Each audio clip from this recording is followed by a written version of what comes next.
morning. Happy Friday, everybody. This is so cool. I love Fridays.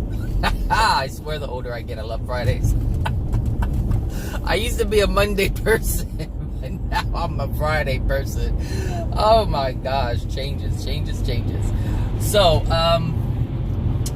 I wasn't sure what to talk about yesterday for today, and a friend of mine on Facebook sent me a link about maybe a week ago or something like that. And hold on a second.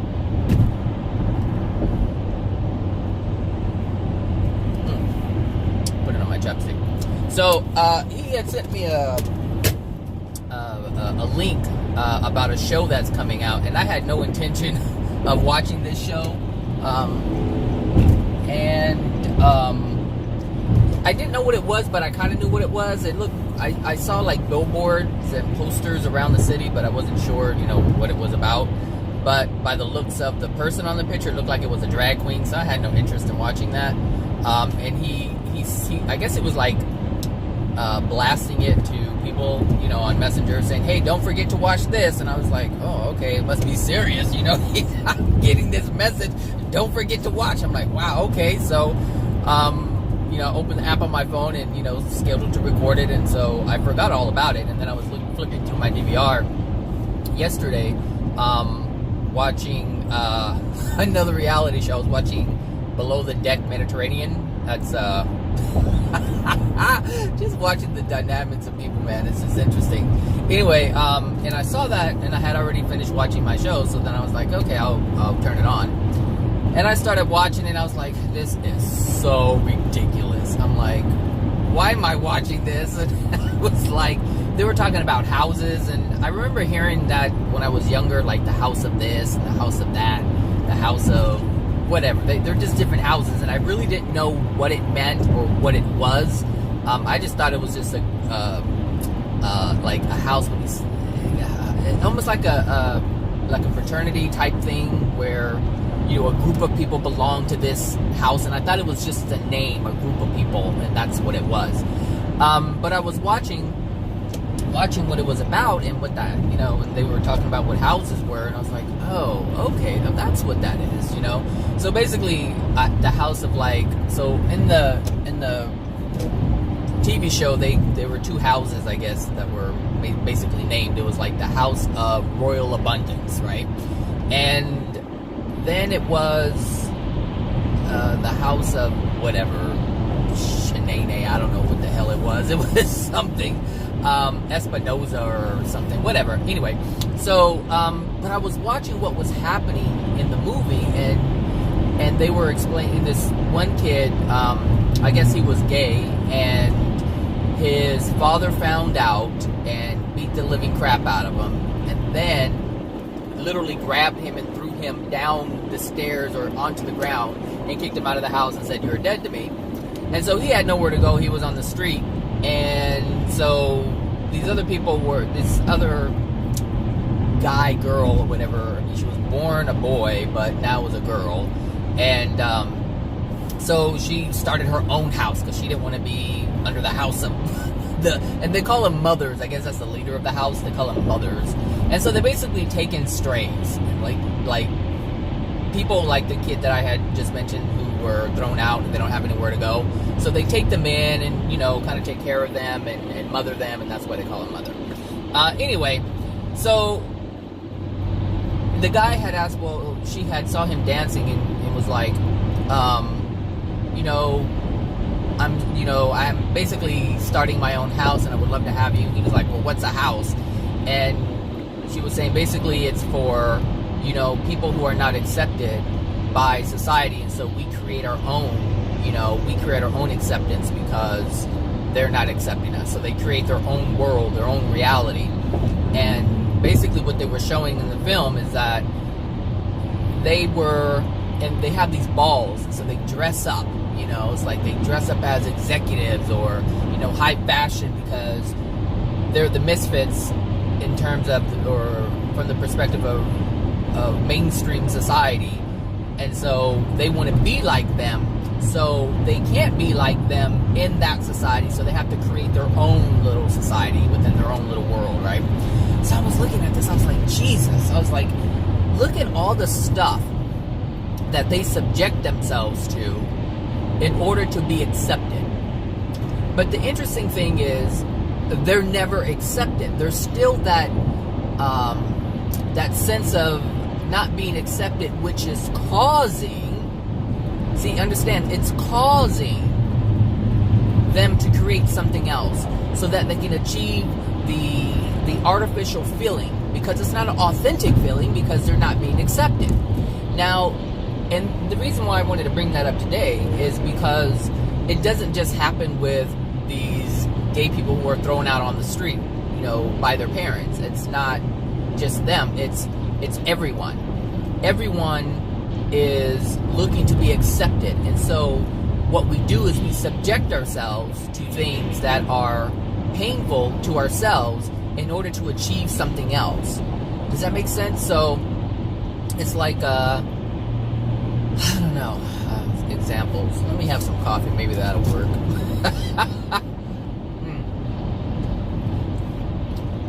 Oh gosh, did I put enough creamer in this thing? Oh, maybe that's just the foam. The crema. All right, so we do things like, for instance, we want to be recognized. This is what they wanted. Basically what they wanted is they wanted to be recognized by society, and so people will try hard and they'll go to school and they'll work their tail off and they'll go above and beyond what other people have done just to be recognized. But the problem is, a lot of the things that people do aren't things that truly make them happy. They're just doing it for the recognition. But they're doing it within what society accepts. So they're conforming to a certain standard or a certain doing or whatever it is. They're conforming. And so what they're doing is they're trading in their true happiness. And the thing is, a lot of them don't even know what that is. They don't give themselves a chance to find out what that happiness is, what that source of joy, pure truth or true joy, pure true happiness. Zachary. I'm getting 4 hours of sleep nightly, so maybe less, but that's why I'm just kind of out of it. Anyway, so, you know, that's what we do on a regular basis. Sometimes it's, you know, we're living up to someone else's standards, living up to someone else's idea of what is great. And, you know, a lot of times, you know, what people do is they live up to their parents. The parents want their children to go to school and become this, and they were like, pick something, just pick something. And they're like, well, okay, well, you know, you like doing this, so do this. And so they just find something just so that they can please their parents. Because a lot of parents will get angry if they don't go to school. They don't care what they go to school to do, as long as they're in school. And sometimes that's not for everyone. You know, sometimes someone just has a natural born gift, like say a dancer or a singer or a painter or a sculptor or a songwriter. I mean, it doesn't matter what it is. If they're born with this passion, sometimes parents don't allow this to be carried out or expressed by their child. And so what they're doing is they're closing off their expression. So actually, this funny that I say that, that's actually what was happening in the film. So the boy who was thrown out by his parents, he wanted to be a ballet dancer. That's like, he was going to ballet class, and that's, his father found out that he was going to ballet class, and I guess the kid had told him that he stopped going, but he was still going because it was a passion of his. And he was like, I didn't raise no sissies, blah blah blah. And that's exactly how he said it. He didn't say I didn't raise any sissies. He said I didn't raise no sissies, blah blah blah. So, you know, he took his belt off and started beating him. And so he was beating him because he wanted to express himself in the way that he was created to express himself. Like, this is what is in him. And the thing is, he may not have liked that his son wanted to become a ballet dancer, but it's something that you can look at on stage and say, wow, that's such a beautiful art, you know, but how can you say it's beautiful, but yet you don't allow your child to express that beauty that you see other people doing? You see the double standard. And it's interesting because what I just said in the beginning in terms of society standards, that's what was happening with the father. The father was trying to control his family in a way to where society would accept his family. So that means he wanted his son to be a certain way so that people, his friends basically, would accept him. And this is what I'm saying, like, we do all kinds of things to sacrifice. Anytime we conform to something or try to live up to someone else's expectations, I should say, we are always going to sacrifice something. So these people these gay people who are drag queens and trans whatever, there's a whole bunch of them. So all these people are trying to conform to society in some way, shape, form. They're just trying to conform. And the problem with that, and even when it, even like dressing up in drag, like doing drag, that is actually conforming to society. But it's not, they don't see that. They don't see it. So if you're born a male, then you're born a male. And if you're a feminine male, then you're a feminine male. But the problem is, in our society, if you are feminine, then feminine is associated with women, obviously, because that's the feminine aspect. But it's how women express themselves. So they gravitate towards how women express themselves with the nail polish and the dresses and dressing a certain way, because that's what they feel feminism is. But that's not what it is. There's a certain love and compassion and nurturing that is the aspect of feminism, or the feminine aspect of creation. That's what that is. It's not nail polish and dresses, but this is what people see, and this is what guides them to do things like that. And so as they do things like that, because it's viewed as this is what women do, when men do it, it's not accepted. But you still have to look at, that's not what being feminine is. You can walk around in a suit and be a feminine person. You can be a nurturing person, because that's basically what that is. Men are really not nurturing. They can be. It's part of being loving. Like, you don't have to be a certain way. So what we see as masculine and feminine doesn't have to be executed in that way to be loving. Does that make sense? I don't know if that makes sense. Like, there's just a certain finesse. I don't know how to really describe it. Women just have this thing. Not all women, because some women are masculine. And this is what I'm talking about. You can't just box it all in, because it expresses itself differently. But anyway, if someone wants to dress in a dress, that's fine. I'm not saying there's anything wrong with that. If that's how they feel they want to express themselves, hey, so be it. You know, whatever. If they feel that's what they need to do, then they, you know, the thing is, they weren't born a woman. That's what I'm saying. They were not born a woman, and the Creator makes no mistakes. And so the gender is determined by the soul, not so much the parent. Now, the parent attracts certain souls, and so certain souls are selected for that family on purpose. It's specifically selected. So it's not like, we wanted a boy and we got a boy, so we thought hard about it. Yeah, you thought hard about it. You had a deep, passionate feeling about having a boy, if that's what, you desire.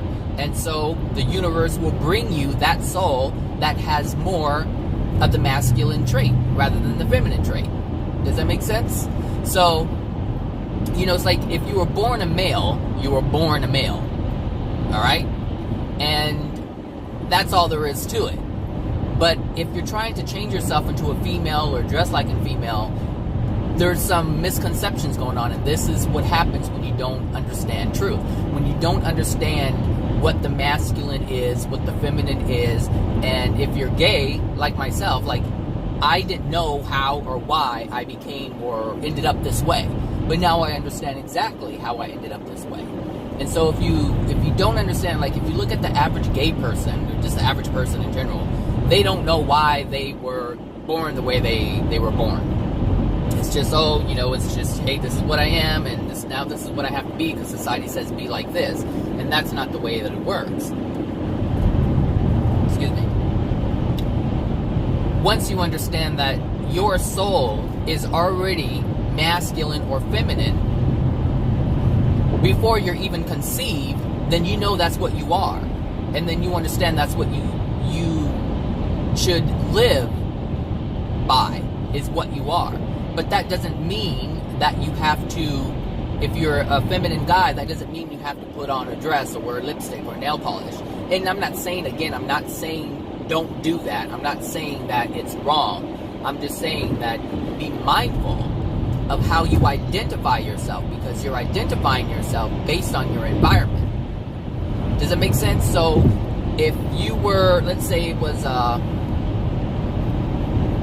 don't know, how about before things were really, because a lot of fashion way back in the day, there really wasn't much of a distinction in terms of men wearing pants, because pants didn't come along until I don't know when, but they were not like, everyone was wearing dresses back in the day.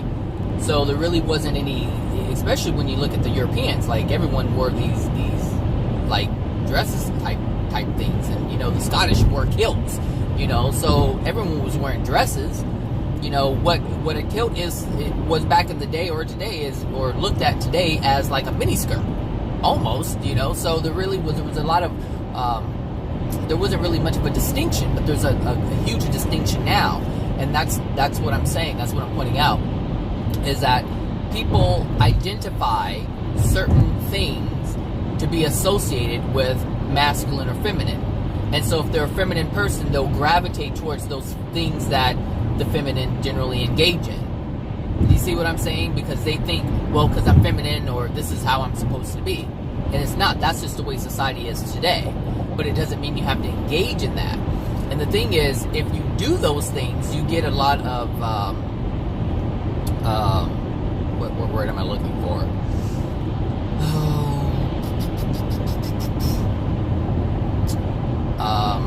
A lot of flack for doing those things. And I'm not saying don't do those things so you don't get flack. No, that's not what I'm saying. I'm just saying because everyone is different.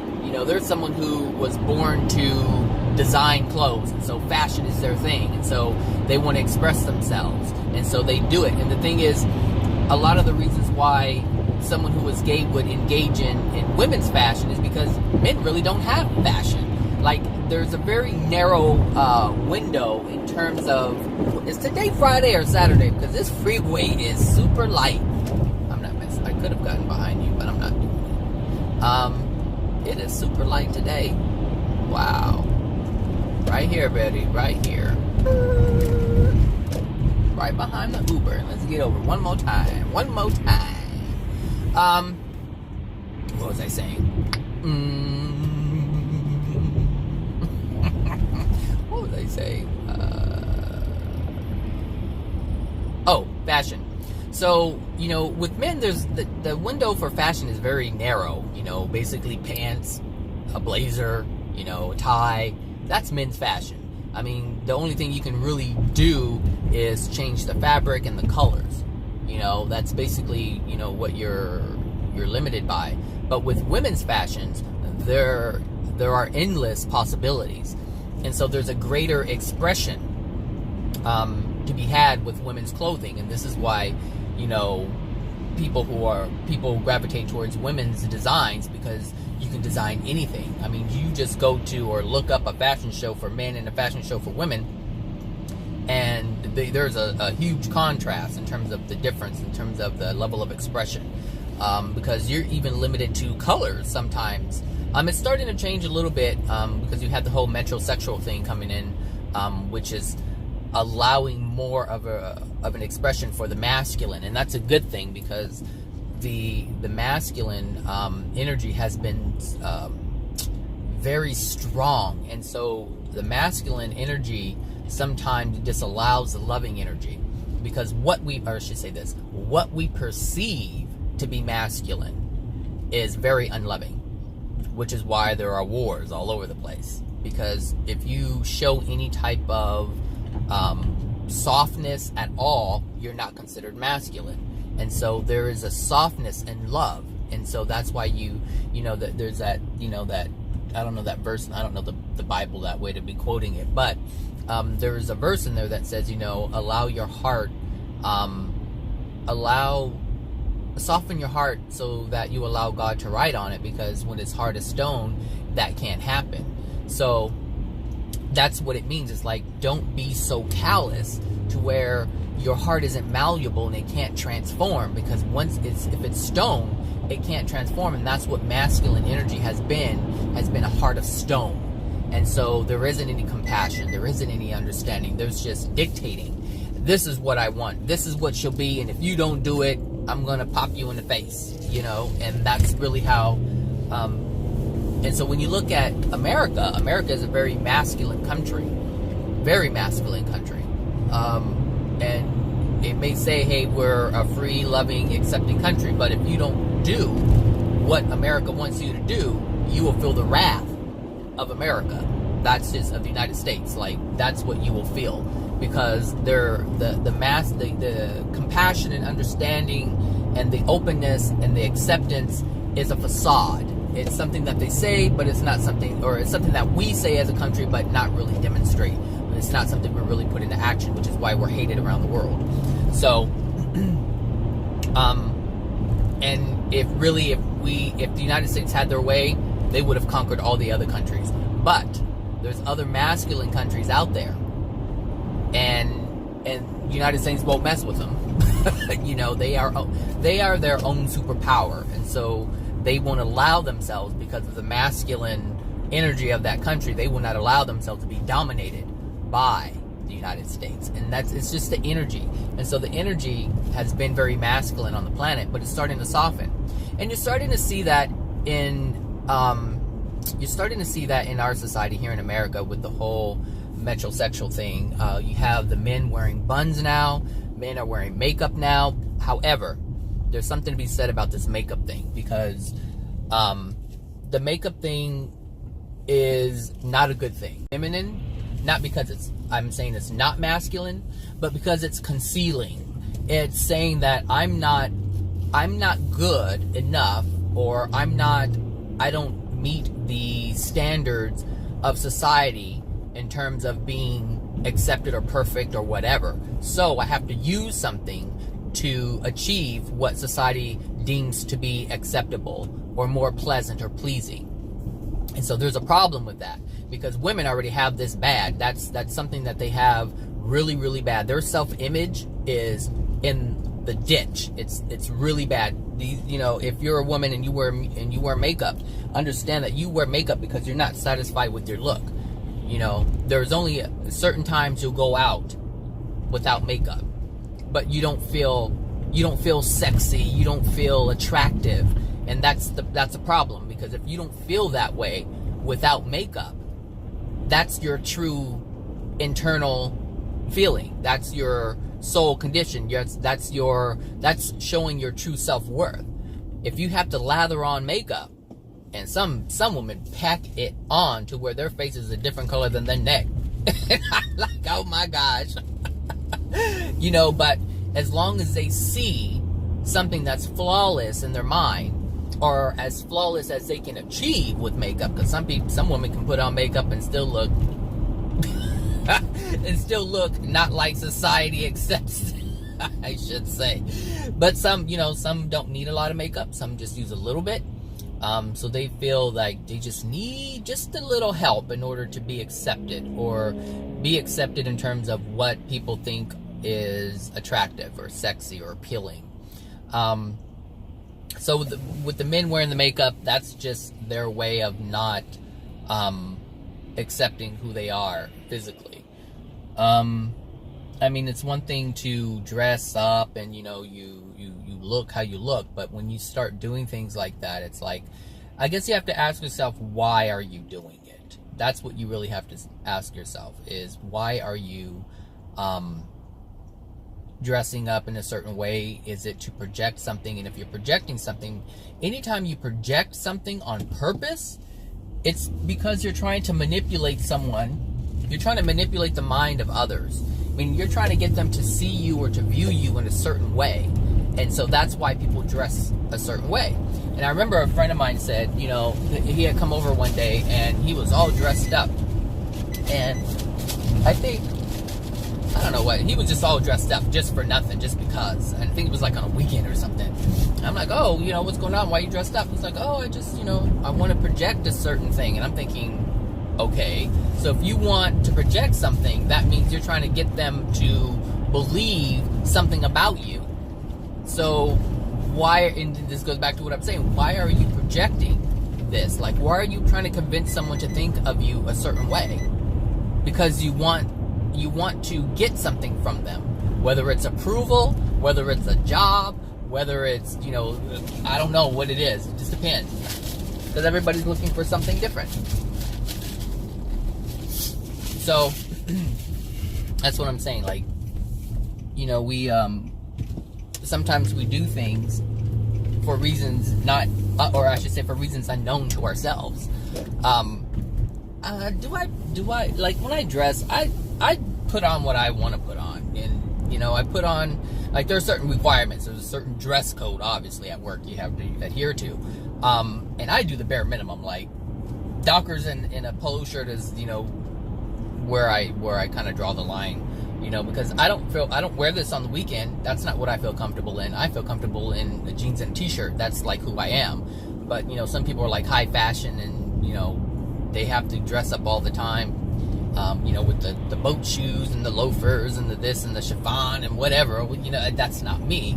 So I don't engage in that, and I don't care what anybody thinks in terms of what I wear, because sometimes I'll wear a shirt with a hole in it, and you know, I'm like, whatever, I'm clean and I smell good, so whatever, you know, it's not a big thing to me. I don't really have, I really don't care what people think of me in terms of my clothes.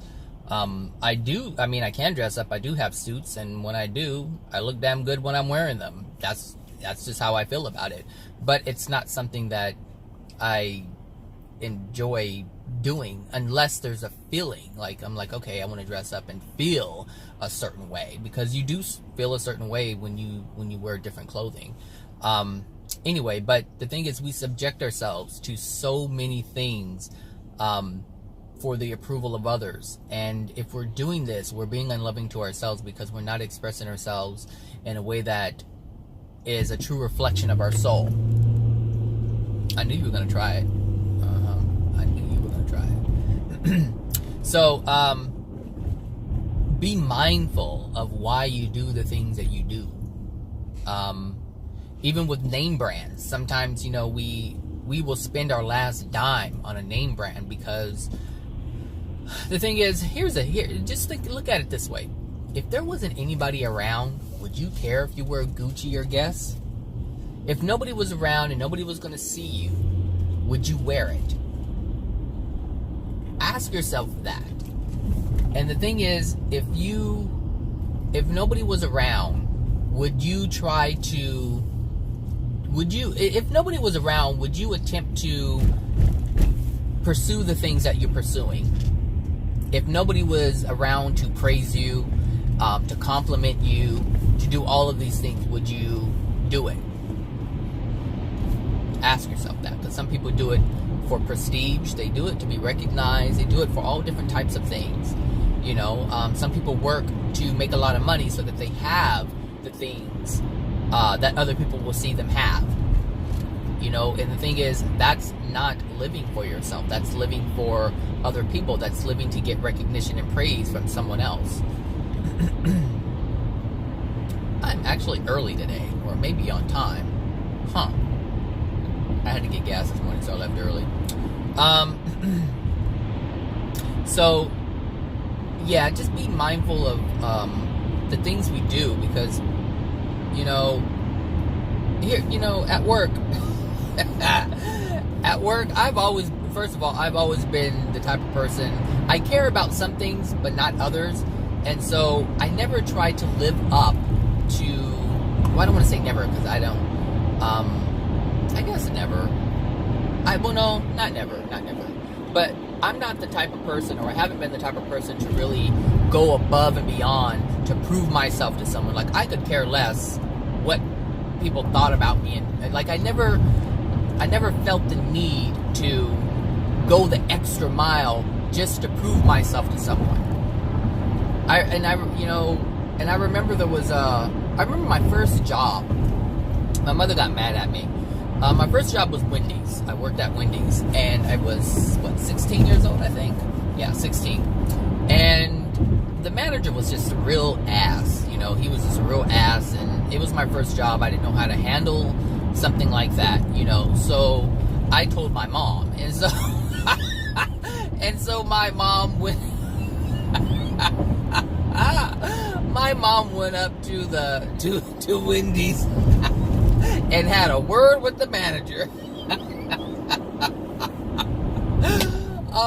And so he said, what? He goes, you bring your mom in here to fight your battles. You know how to fight your own battles. And so my mother, said, what do you say to that? And I'm looking at her like, what do you want me? I'm not saying anything to that. Like, I didn't care what he was saying. I just wanted him to stop being abusive. That's what I wanted him to stop doing, is being abusive. So, but I didn't know how to stand up for myself back then. Like, I didn't know how to handle a situation like that. I wasn't used to interacting with people like that. Like, he was just kind of just, how when someone's bossing you around just to be mean, just to, exude, their authority and show who they are, that they're the boss. Well, that's the type of person that he was, and that's what he was doing. Like, do this. And a lot of the things that he was asking me to do wasn't even part of my job, but because I wouldn't put my foot down and say, I'm not doing that, that's not my job, I did it, and I felt some kind of way about it. So it kept happening, and so I didn't know how to handle the situation. So what I did was I told my mom, like, that's what kids do, right? Someone's doing something, you're like, Mom. So that's what happened. I was 16 years old.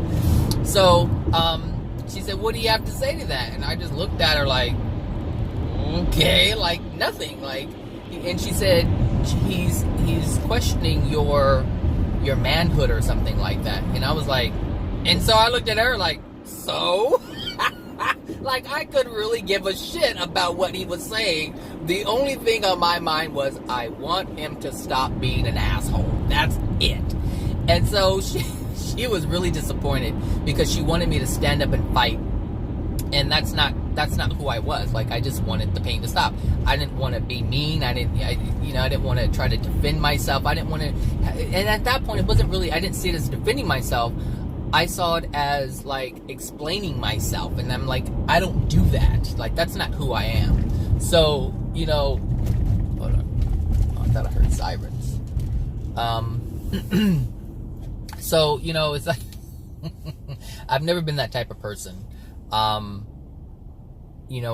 To work for, or to do things to be recognized by someone else. I could care less what anybody thinks. And I guess you can say I was kind of arrogant growing up, because I always had this feeling like, who are you? Like, I see your flaws and I'm trying to live up to your standards. I don't think so. Like, it's ridiculous.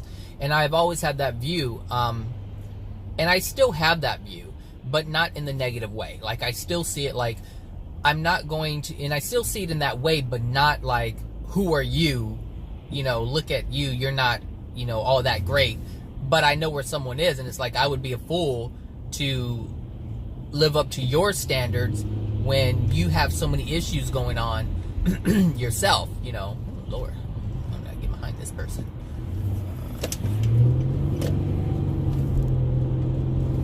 And there's a lot of fumes coming from that truck. Hold on a second.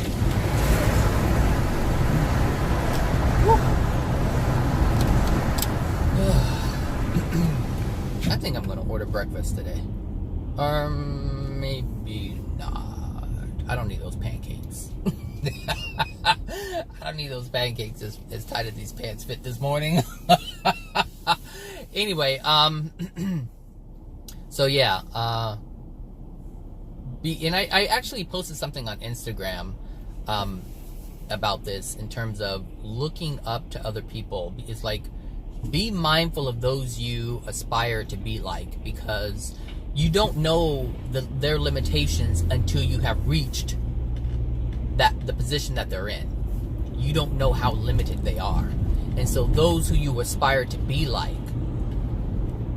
is not the best person to aspire to, because you aspire to their limitations. Does that make sense? Like, there really hasn't been anyone on earth that I aspire to be like. There isn't anyone I'm like, oh, I want to be like that, I want to be like them. Nope. There isn't anyone. But, those who I aspire to be like are celestial beings. They're not even on this planet. So, you know, and the reason why I aspire to be like them is because I now understand the laws of the universe. I understand the soul. I understand the transformation of the soul. I understand what the soul is before it incarnates. I understand what a celestial being is. I understand what doesn't dwell within a celestial being.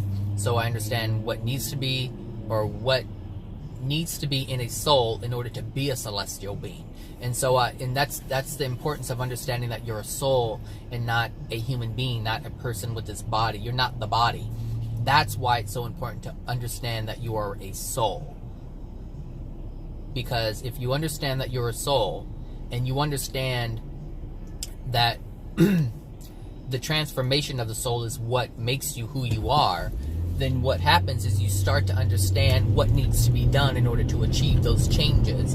And so I've recognized what needs to happen within my soul in order to achieve the state or the condition or the transformation of a celestial being. Like, I know what needs to be done. And so slowly but surely I'm taking care of those things in order to reach that state. And that's the whole goal for everyone.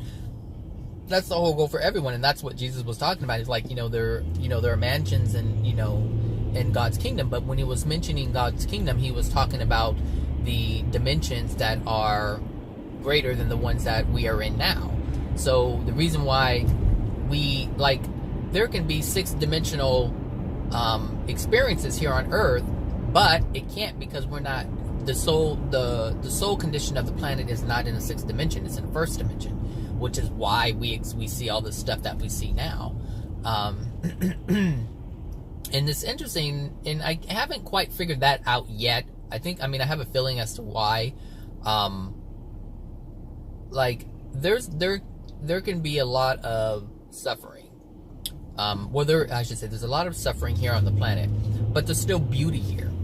And I think that's it. Like, if you imagine that there were no plants, like no trees, no flowers, no grass, no vegetation whatsoever. Imagine that here, and just concrete buildings and things like that, and everything that we make, but without God's touch, without that, like that, and also including the sun. Like, just imagine a place where even buildings, like, even that is beauty. It's something that our soul's creation, it's the expression of our soul. Like, every building that you see, every apartment complex, every business that you see, every type of architecture, doesn't matter what it is, even down to these light poles and electricity posts, they are expressions of our soul. I thought it was getting cold in here. I turned the air on. They are expressions of our soul. Not just expressions of our soul, but loving expressions of our soul. Like, that is our passions and desires, expressed and executed. And so imagine all of that gone, and that's where a lot of us reside. Does that make sense? A lot of us reside in the spirit world, in a place like that, where this stuff doesn't exist. However, because we're here on the planet, we are graced with God's touch of love, and that's what we see all around us, is the ability. Just because we have a degraded soul condition, God still allows for our expression to be had. And I personally believe it's to show us the possibilities, because if you really think about it, and that's why I refer to it as God's grace, because if you think about how the system works. Like, we're a perfect soul, and then we incarnate into, and then we have all this darkness within our soul. If we didn't have God's grace, meaning if we didn't have the beauty of nature, all right, if we didn't have that, then this would be a very dark place. Does that make sense? So it would be our first experience. I am not. That would be our first experience as a soul.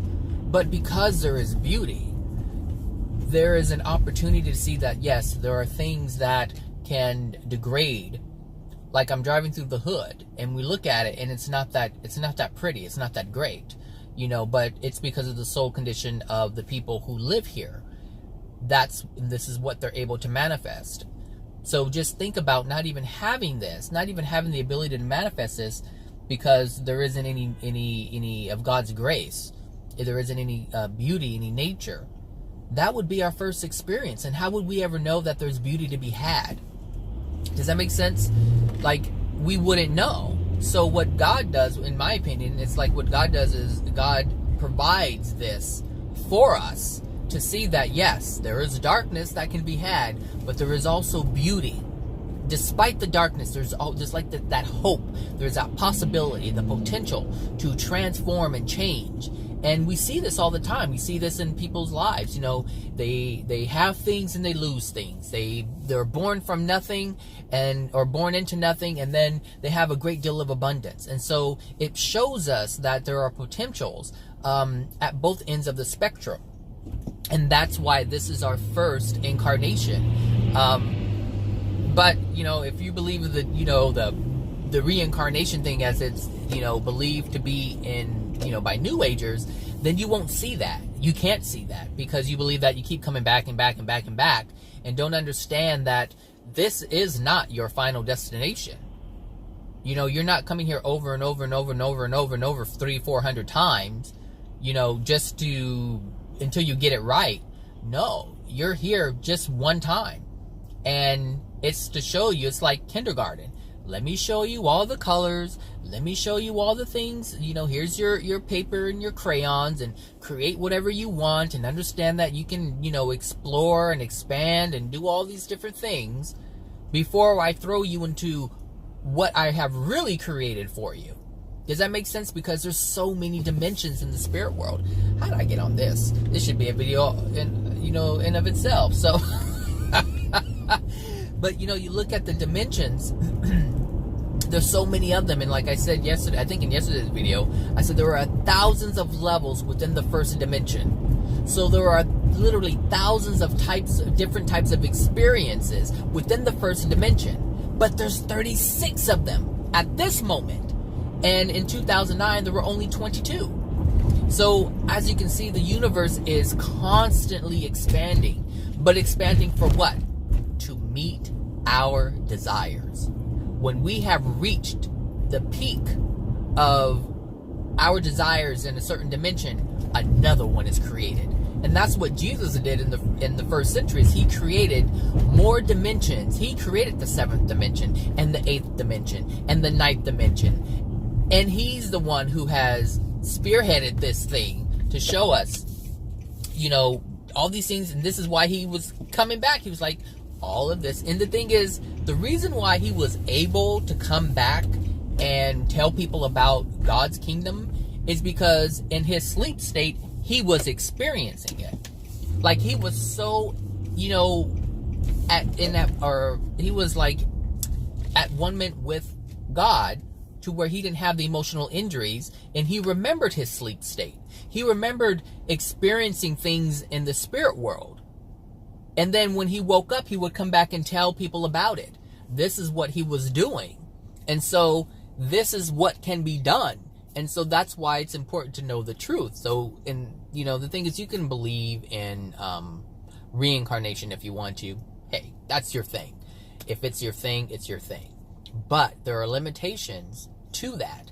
Does reincarnation exist? Yes, absolutely it does. However, it only exists under certain conditions. And those conditions are not even known really by the New Age, because they can't know it because they already have a belief that they already know what it's about and how it works. So if you already have a belief as to how it works, and how are you going to accept anything new? You can't. And that's why you have to be very flexible in terms of, and this is why your heart should be malleable, should not be a heart of stone, but you should allow truth and love to enter you, because that's what love is. It's truth. And if you don't hold truth, then you really don't hold love. How can you? Because it's loving to be truthful. But if you're not holding truth, how can you be loving? Does that make sense? How in love if you don't know the truth of what is? How can you give them that to experience? Because that's how you experience better things, is through love, if you do not use your free will. Your will, if you use your will to do something, that means you're going against what the universe is saying that you're allowed to have. That's the difference. And right now, people are using their will in full force. Like, they're using their will to combat the law of attraction, the law of attractions that are unpleasant. They're using their will to combat that. And as you combat those law of attractions, that means you're denying the truth, because the law of attraction is the truth. All law of attractions are truths. That's what they are. And as we deny them, or try to change them, or try to prevent them from happening, we deny the truth. And this is why I say, it's like, even New Agers, they're like, yeah, they believe in law of attraction, but they don't understand law of attraction. They believe law of attraction to be, it's like they sort of understand that, this is your law of attraction if it's bad, but what they want to focus on is the denial of the bad, and they want to focus on something else that is true, that you can create whatever you desire through law of attraction, through focusing on the things that you desire. Those things can come to you, yes. But they constantly ignore the fact that there are bad law of attractions, and that they come from something. Like, they're not mindfully creating these bad experiences. Because if you're a New Age law of attraction person, then you believe that, you focus on your thoughts, you desire it, you feel the feeling of having it, and it will come to you. That's what they believe.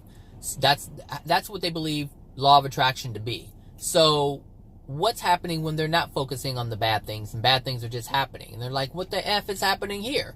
You see, you understand, it's like they don't see the fullness of it. You have to see both sides of it. Everything that works has two sides. And if you don't understand both sides, then you're going to get caught up by the things that you don't understand. And these are the things that you're unaware of. And like I said yesterday, you're unaware of the things that you're unaware of. And this is why it's important to be aware of everything, or as much as you possibly can. Well, you can't be aware of everything, but you can be aware, or more aware than you were before. Every single day and every single moment of that day, you are capable, you have the ability to find out more truth, to accept more truth, to look at what is and accept it for what it is. I mean, it may not be the greatest thing. I mean, you may not have good feelings about it, but what happens is it allows you to understand more. And if you understand more, you're able to make better choices. People who make bad choices don't have a clear understanding. They don't understand what they do. They don't, like, you take a drug addict or an alcoholic. Yes, they make a decision, but they do not understand the full ramifications of what they are doing. Yes, they understand that if I take a drink or if I take a hit, then what's going to happen is I'm going to feel good. They're going to feel good. Their problems are going to be like, bye-bye. They're not going to affect them emotionally. And that's why people do the things that they do, because they're affected emotionally. That's why people drink, because they're affected emotionally. That's why people smoke, because they're affected emotionally. That's why people binge eat and have all kinds of sweets, because there's something that's affecting them emotionally. And they want to engage in these things so they have a different emotional feeling.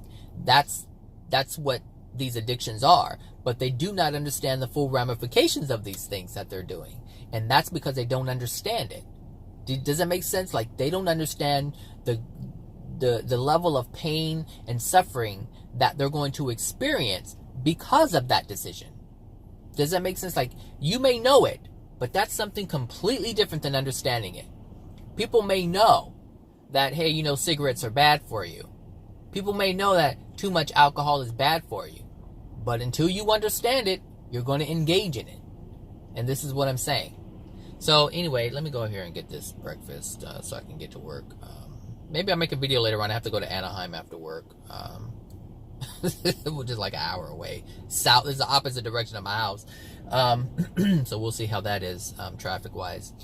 So anyway, yeah, have a great Friday, everyone. And again, thanks for listening, if you are listening. And if you decide not to listen anymore, that's fine too. You have that choice. But I know one thing. People may not agree with the things that I'm saying, and they may not believe the things that I'm saying, but I am that oh shit factor. Meaning, the things that I say that you don't want to believe are going to be realized at some point in your existence. And you're going to be like, oh shit, he was right. That's just the way that it is. Because these are not my truths. And the thing is, the things that I talk about, I have put into practice. I've observed them. So anyone who denies anything that I say clearly has not explored, observed, experimented, and executed any of the things that I've talked about. But I have. That's why I'm able to talk about it. That's why I'm so confident in terms of talking about it, because I've experienced these things, not all of them, but a lot of them, to know that I'm on the right path and I know what I'm talking about. And if I don't, I say it, just like a moment ago, like I said, I don't know the real reason, but I would assume this is the reason why the system is set up the way that it is, the reason why God has provided beauty here, as well as our ability to destroy it, so that we can see that there is beauty to be had. Because if we were just born straight into the hells, how would we ever know? Because we would be unaware. That's what I'm trying to, convey to you guys. Is like, you would be unaware of any beauty if we were just born into the hells. Like, if the emotional injuries were transferred to us at birth, which they are, and we weren't sent here, we were just sent into the spirit world, we would automatically end up in the hells. And we would have no clue what lied beyond the hells, unless someone came and told us, which is what Jesus did. Stop it, Zachary.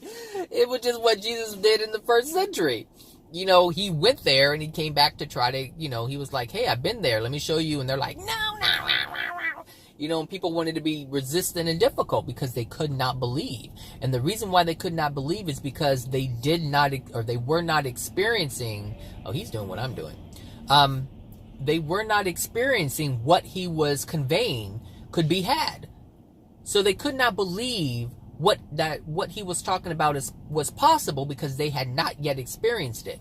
And so that's why I believe that's why God has created this environment to be our first incarnation, so that we see the grand, I should say, not the full spectrum, but part of the spectrum, part of what can be had in terms of beauty and destruction. Does that make sense? So, because God sets the tone in terms of love. Like, that is the epitome of love, God. What God is and what God creates.